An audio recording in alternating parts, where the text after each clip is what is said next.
సంక్రాంతి సందర్భంలో తప్ప మిగతా సందర్భాల్లో వస్తువులు ఉంటాడని అంత ఈ పండుగనికి జాగ్రత్త చక్కలేదు సార్. ఇక ఇట్టే మా చోటున మా పిల్లలు ఉంటారు. తల్లిదండ్రులు చేసింది పిల్లలకు వస్తుంది. ఎంత చదివించినా కానీ ఖరాబే. మీ అవతారాలు వేసుకొని ఇట్టనే ఉన్నాం.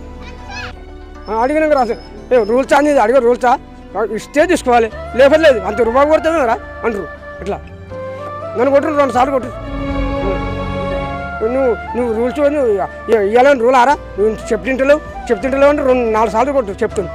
నేను అడ్డం పడ్డా అన్ని. నేనేం చేయాలి సారు, 10 రూపాయలు సారు అన్న ఇంతే. నువ్వు వద్దను దివాన్ని ఎక్కువ చేస్తున్నావు అని చెప్పి పడపడ 2 దెబ్బలు కొట్టు.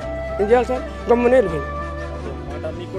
లేదు ఆడ అన్నిగా రాసారు, ఆడ అన్నిగా నోరేళ్ళు రాదు. ఇక రోడ్డు మీద ఉన్న తాగిన వాళ్ళు ఏమంటాం సార్ అని మీద తలవాడు భయానికి. దెబ్బ అంటే ఈ హైదరాబాద్ దెబ్బలు కొడితే సామాన్యం కొట్టరు సార్. మాకు భూములు ఉంది, మేము ఎంత దొంగతనం చేసినాం సారు, మళ్ళీ అట్టెందుకు కొడుతున్నాం సార్ అని నన్ను కూడా నాడు కొట్టాను. ఒక ఇంటి మట్టికి పోతే కనీసం పాటాకి పెట్టుకుంటారు, డోర్ పెట్టుకుంటారు.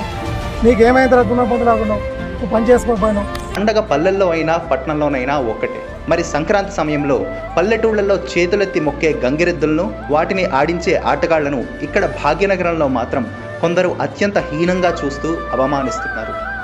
బసవన్నను దైవంగా పూజిస్తారు. సంక్రాంతి పండగ సమయంలో ప్రత్యేక పూజలు చేస్తారు. కానీ ఇలా బసవన్నను పెంచుతూ వాటి ఆలనా పాలనా చూస్తూ సంప్రదాయాన్ని కాపాడుతున్న గంగిరెద్దుల ఆటగాళ్లకు హైదరాబాద్ వంటి నగరాల్లో అడుగడుగునా అన్నీ అవమానాలే.